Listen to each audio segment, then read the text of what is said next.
and explained videos. You know those white ones? Yes, sir. Inalot pole pole. Lazima ulot pole pole. Alafu sini unifanyie mambo hapa. Like tukingojanga iload. All 17 of the main different anime studios explain. Hold on.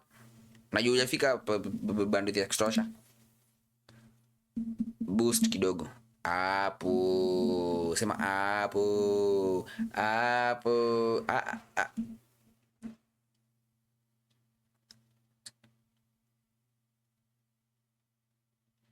Anywho.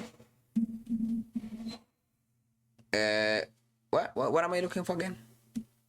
Yeah, that. 17 anime studios explained. That is the beat. Toei Animation is gonna be all 17 of the main different anime studios explained in chronological order, starting off with the oldest anime studio that is still running today, Toei Animation, that was founded in Somebody explain to me why. Can somebody please explain to me why Toei Animation still has terrible pacing for One Piece? Nah.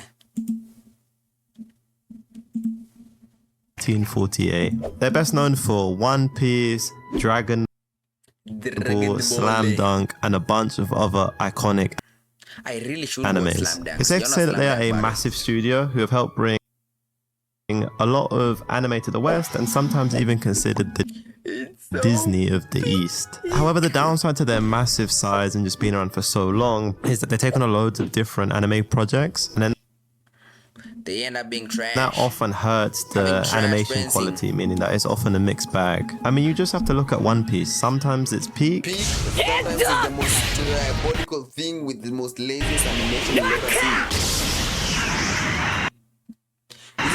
And then other times it looks like this. But with so...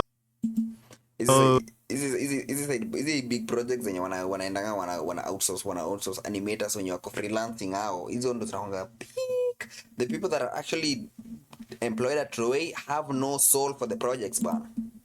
So many like long-running massive shows, their reputation cannot be understated. Toei Animation is the Disney of Japan. And also what is cool is that unlike a lot of anime studios, they're actually unionized, which means that compared to most, their working experience is actually pretty good. Next is Madhouse, one of the most respected anime studios for producing so many high quality anime. For example, they've made Death Note, the first season of One Punch Man, the most recent version of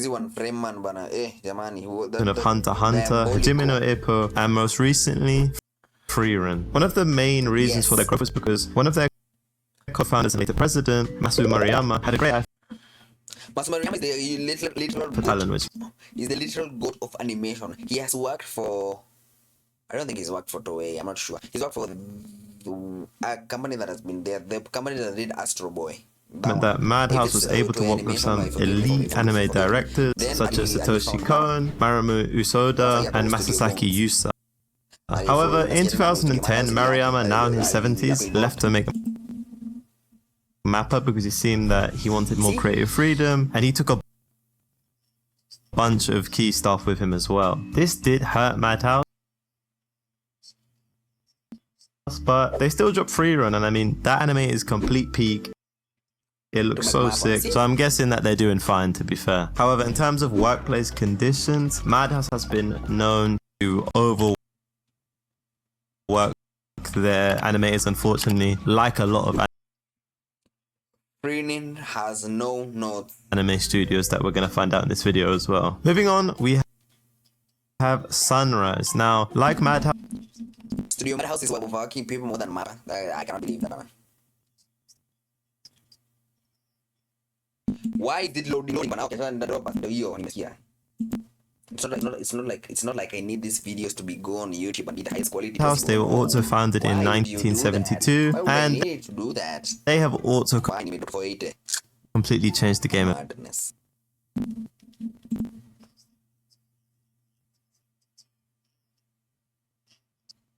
So he's trolling me. So it's trolling me. It's not that it's the network is the problem. The computer literally just wants to troll me. Of anime. Before Sunrise, anime was often produced by just the main creator of the manga or one studio who would invest everything and take the complete risk to produce the anime. But Sunrise pushed a producer-led model where multiple companies would invest, spreading the financial risk to produce a certain anime. Their first big success was Mobile Suit Gundam in 1979, where they went on to drop other classics such as Cowboy Bebop, Gintama, and Code Geass. They're also known for great animation, and they have the coldest nickname, which is Sunrise Smooth, which that's just the best nickname. Similar to Toei, they are another massive anime studio, and therefore their quality can be varied because they just have so many different teams working on so many different projects. But when they do put the time and the money and their best teams to it, they really can cook some amazing visuals. Also, their workplace culture does seem to be pretty good compared to a lot of other anime studios. Studio Pierrot was also founded in 1972, meaning that 3 massive anime studios were all formed in Studio Pierrot. The most diabolical studio out there. More diabolical than Mappa. You have to this year. Their first big success was in 2002 when they dropped one of my personal favorite animes of all time, Naruto, but then they followed this up with Bleach and Black Clover. And as a result, their reputation, especially to create amazing shonens, is up there with the GOATs. Studio Pierrot, like a lot of older anime studios, is so massive, so again, like how I said before, the same thing applies here where the animation quality can vary a lot. But as we've seen, you know, if you've watched Naruto or Bleach, some of the episodes are peak. And also special shout out, they also made Boruto, which I'm not a big fan of, but the Sasuke and Naruto vs Moshiki fight has to be up there, one of the... I don't know who was paid to do this. I hope that man retires and gets to live the best life he will ever live. And get the greatest anime fights I've ever seen. And also what's kind of cool is that in terms of working conditions, their managing director Kiyomo Utsumi recently came out and said that they have increased their overtime pay by 20% and they recognize that animators are not just computers and that they need rest, which seems like obviously common knowledge, but in the anime industry, this is actually very rare for one of the managing directors to actually come out and acknowledge this, and hopefully they'll lead by example and influence other anime studios to do the same. Next is Studio Gainax, which was formed in 1984 and only a couple years later had their breakout anime Gunbuster, a mecha anime. But they then went on to blow that completely out of the park, releasing Neon Genesis Evangelica, one of the biggest animes of all time, that literally revolutionized just how popular merchandise could be. I have never heard of this studio before just because I have never watched Neon Genesis. I will. Not yet though. And honestly just became a massive part of pop culture in Japan. And from there they went on to make other popular anime such as Fooly Cooly and Gurren Lagann. They're also infamous for what is known as a Gainax ending, which is when a show ends weirdly or abruptly. You'll notice if you've watched some of the animes that I mentioned. However, in 2019 their former president, Tohiro Maki, was arrested for sexual assault of a teenager. There were also reported he's a weirdo. corruption of funds, and in May 2024, Gainax filed for bankruptcy, ending this once great studio. Now, arguably the anime studio with the most distinctive style and widely best known is Studio Ghibli. This is because only 2 animes have ever won an Oscar, and these were Spirited Away and The Boy and the Heron, both of which are made by Ghibli. That is some aura. In 1985, Hayao Miyazaki and Isao Takahata both left Toei Animation and joined up with Toshio Suzuki to make Ghibli. Now, what's interesting about Ghibli is that they're different from most anime studios and that they predominantly make movies instead of animated TV shows. This is because they want to have amazing visuals, but I don't know if you watched any of their work, but that'd be impossible to do that with something like a weekly anime series. Studio Ghibli has amazing movies and the attention to detail that goes into every eyelash or grass. If you've also ever watched a Ghibli movie, you'll know that their visuals are extremely distinctive to them, and that is because they use even more hand-drawn animations compared to most studios, with even more incredibly detailed backgrounds and just assets. It just gives this super unique look that I'm personally a massive fan of. Kyoto Animation, or how it's commonly known, something to add about Studio Ghibli. Any point in any Studio Ghibli movie, You can pause it, screenshot it, and use it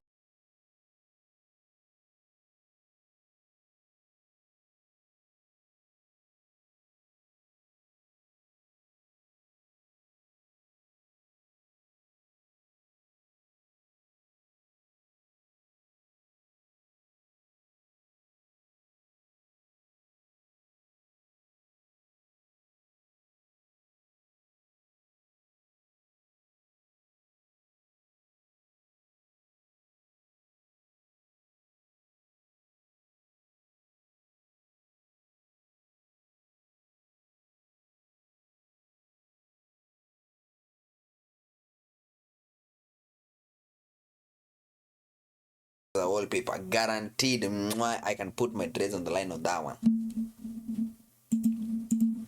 Known as KyoAni was founded in 1985 by a married couple, Yoko and Hidaiki Hata. KyoAni first built its reputation by doing high-quality support work for other studios, and then gradually moved into producing their own major anime, with its biggest hits being Violet Evergarden and Free. What's super cool about them is that they built a reputation for being the golden standard of world culture while still having great high-level animation. This is largely because KyoAni hosts the Kyoto Animation Awards, which ranks them on 3 categories: novels, manga, and scenarios. And then the winners, or the best ones, they then get made into anime, with KyoAni licensing them, meaning that they get a much larger portion of the profits compared to other animation studios. And then with this money, they're able to have full-time salaried employees compared to most animators by other anime studios just getting paid as freelancers. However, tragically, in 2019, KyoAni's #1 studio was attacked by an arsonist. The attack killed 36 people and injured more than 30 others. And in January 2024, the arsonist was sentenced to the death sentence for the attack. And it came out that his motive was believed to be revenge because he claimed that KyoAni had stolen some of his work, which was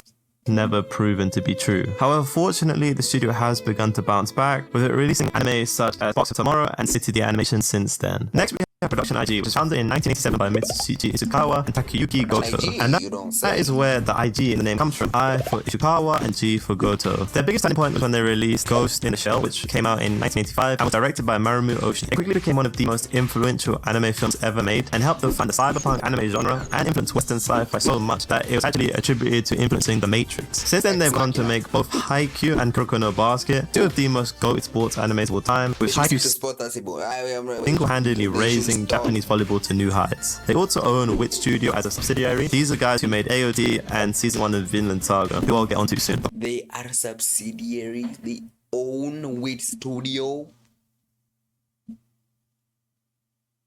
Oh. Before that, I need to talk about JC Staff. These guys kind of have a reputation, if I'm being honest, of being a budget anime studio. The most infamous of this is because they did the most recent series of One Punch Man and the last season, and I'm sure if you've been online, you're aware that they're getting flamed for having predominantly PNG animation. To be fair, it didn't help that season 1 was done by Madhouse, who I mentioned, who are known for having amazing animation, so the contrast made it just even worse. And you know, like I said, Madhouse have been up for so long, they have a much bigger budget and they can attract elite animators. I do want to preface this by saying I'm not trying to shit on JC Staff. I'm sure that they're all super good at what they do. It's more so that JC Staff, just as a philosophy, the higher ups believe that it's better to produce a shit ton of anime, and therefore as a result, obviously the quality is not going to be amazing most of the time. They kind of have the much more quantity over quality approach to making anime. However, in stark contrast to this is Studio Bones, which was formed in 1998 by former Sunrise staff members and quickly became known for specializing in amazing fight scenes, and that's a reputation that has stayed with them to the present day. His first big hit was Full Metal Alchemist Brotherhood, which is one of my favorite animes of all time, and then from there they went on to do My Hero Academia and Mob Psycho, which again, if you watch them shows, you know that some of the scenes in those shows is just incredible. But arguably an anime studio with even more iconic animation quality for fight scenes is Ufotable. They were formed just in the year 2000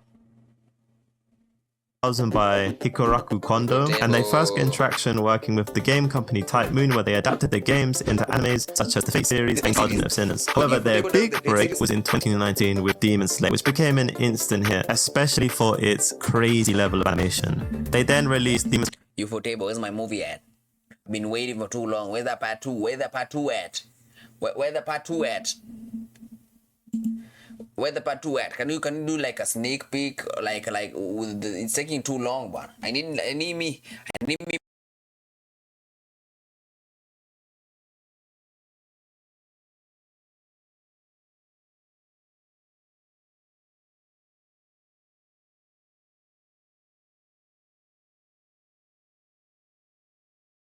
my fix. I need me my fix. Ufotable. Where's my animation? Where's the next part at?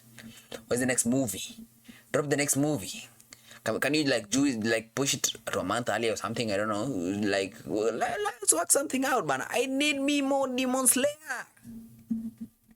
No, I'm kidding. Just take your sweet time and make it the most peak of peak. I do not want Solo Leveling to win another animation of the year. Mugen Train movie, which became one of the most successful anime films ever and grossed over $512 million, becoming the highest grossing film of 2020 globally. That is insane. And I mean, on the topic of Ufotable, I have to give a special mention to the Demon Slayer explosion from the last season. I have never seen an explosion done so well in anime. Was that CGI? The reason how they're able to do this is because the studio has a strong emphasis on digital composition, unlike other studios, and that gives Demon Slayer a unique, polished, glossy, and just expensive feel, almost like it's a live action blockbuster shot with anime characters. A1 Pictures was founded on May 2005 by Mikuro Iwata, a former Sunrise producer. It was also created by Aniplex, which is part of Sony Music Entertainment Japan, meaning that A1 had a powerful corporate backing from the start. They quickly became known for being very versatile, also having varying anime quality. Some of their best stuff includes Sword Artwork Online and of course Solo Leveling, but they're kind of like JC stuff to my understanding in that they put out a shit ton of anime, and this means that not a lot of them get the love that these mangas deserve. Unfortunately as well, they also have one of the with mid-level worst animation reputations in terms of workplace conditions. Tragically, a 28-year-old who worked there for 3 years and then left, only a year later died for suicide. And then in 2014, Japanese labor authorities recognized the death as work-related, saying that excessive workload contributed to his depression, and reported that he'd worked over 600 hours in 1 month, and that overtime was not properly managed. Now, 8-Bit was founded in 2008, and they I'm just gonna hear that and ignore it. The fact that somebody just worked 600 hours in 1 month. What is calculator? Calculator.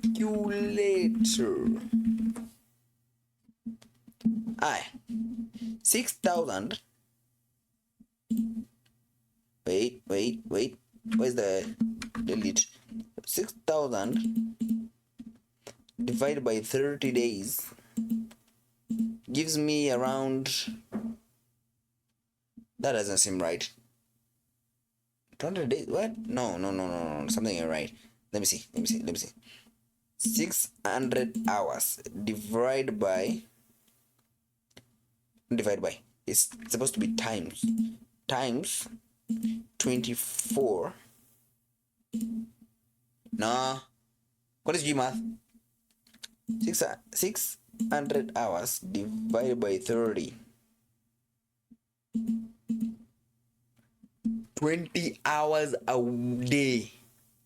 Bro is working like me, except for the fact that I'm not hardworking. I'm not hardworking. I'm hardly working. Ugh, lost aura for that one. Definitely lost aura. Bro was working 20 hours a day for 30 days straight. That's insane. They're best known for Blue Lock, and I got reincarnated as a slime. If you've seen Blue Lock, you know that when they put the budget in, they can cook. I mean, that last episode was insane. They condensed the entire budget into one episode. You cannot make this stuff up.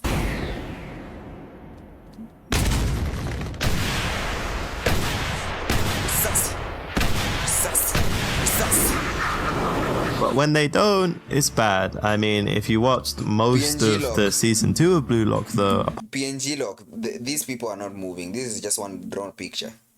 apart from that last episode, you'll know that it was on par with PNG animations from the recent season of One Punch Man. So yeah, I'm praying that they give time and money towards the next season of Blue Lock, but this is a reason why they ought to have a very mixed reputation as an animation studio, with them being able to produce absolute peak and stinkers. Moving on, we have Mappa, one of the most well-known animation studios today. What's surprising is that they actually formed very recently in 2011 by one of the co-founders of Madhouse, as I mentioned, Masao Mariyama, and this meant that they were extremely well connected from the start, and they have grown rapidly since then, working on anime such as Jujutsu Kaisen, Attack on Titan the final season, Chainsaw, JJK, Studio Mappa.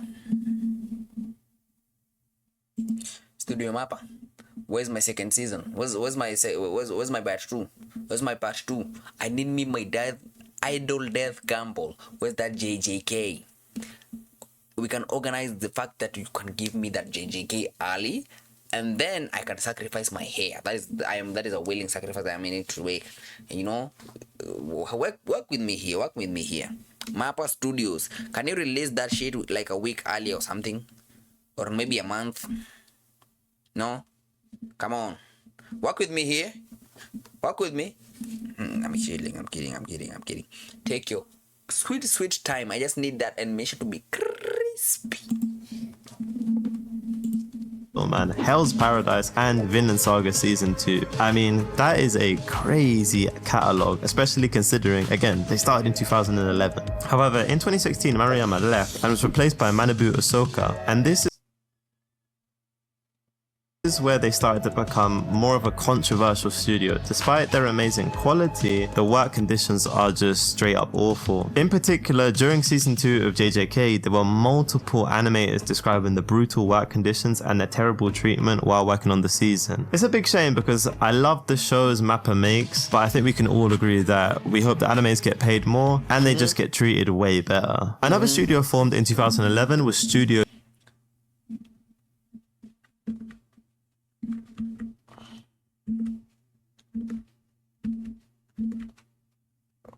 I want to yap. I need me a background frame or something. Studio Bones. PNG lock.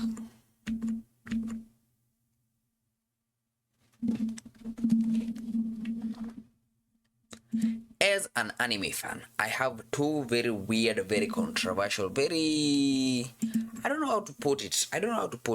I have very controversial. On the one hand, I want my animators to have the best jobs in their life. They get paid enough, they get enough time off, they get to see their families, they get to have lunch breaks, they are paid overtime, you know. It's quick kama story hoja ama fulani mwenye nimesikia na work 600 hours. You know, 600 hours a day is like 600 hours a month is like 20 hours a day, which is insane. That is the one hand. On the second hand, lock those people up because JJK is taking too long. Where is the Cullen Games Part 2? Chad, am I tripping? No? Yes, I'm definitely tripping, but it's the duality. They are human beings, but the work that they are doing, I feel like they need to be locked up a little bit more to get that animation out even faster. Anyway, free my animators though. Mappa, free my animators. Free my animator still is backwards.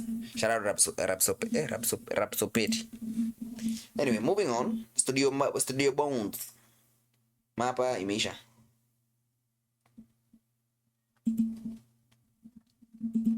Better. Another studio formed in 2011 was Studio Trigger, which was made by former Gainax staff, the studio that shut down in 2024. Fortunately, Studio Trigger feels like a natural successor to Gainax. It became famous through explosive, over-the-top anime like Killer Killer, Little Witch Academia, and Cyberpunk Edge Runners, earning reputation as So Cyberpunk Edge Runners is an anime. Good to know. as one of anime's most chaotic, but also recognizable studios. Next we have Wit Studio, and this was formed only in 2012, pretty much with the sole purpose of making AOT. And as I mentioned before, they are a subsidiary of Production IG. With their first anime, the studio was made specifically to make Attack on Titan. Damn, I did not know that. Being AOT, they were immediately put into the spotlight, but they were also able to branch out after that into other super successful anime such as Vinland Saga Season 1 and Spy Family. And they are even doing the One Piece reboot, shortening the amount of episodes and significantly improving the visuals. With studios.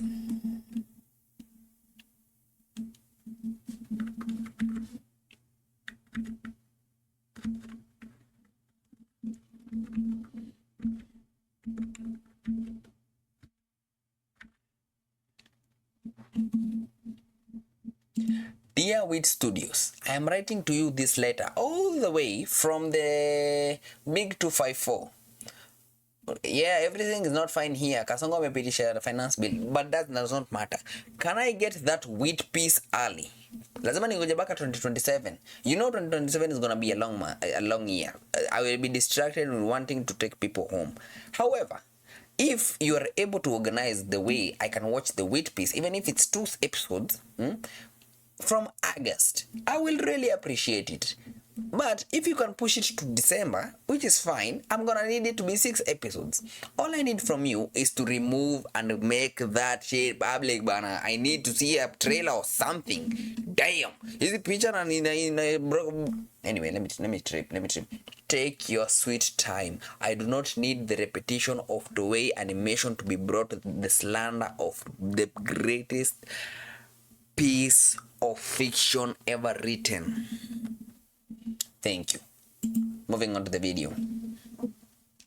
Especially from the earlier arcs. But they have put out a crazy amount of shows to a very high quality in such a short amount of time. So unfortunately, as anime goes, it's no surprise that they also have a very bad reputation for workplace conditions and massively overworking their animators. The newest anime studio, which was formed in 2013, went Science Saru by director Masasaki Yusa and producer Ang Young Choi. Some of their first work was actually an episode on Adventure Time, which makes sense considering that unlike most anime studios, they actually do not really care about the nationality of the anime is, and only really their skill level, and as a result they hire many from different countries. Devilman Crybaby was a massive turning point for them. It was released globally through Netflix and made Science Saru known outside to a much bigger circle of people. If you've seen this show, you know that it is super experimental, which is kind of what they've become known for, with crazy colors and crazy scenes, and that's also reflected in one of their newer animes, Dan the Dan, which I'm super excited for season 3. If you haven't watched it, I'd recommend it. Now, I know this video is titled All 17 Anime Studios Explained,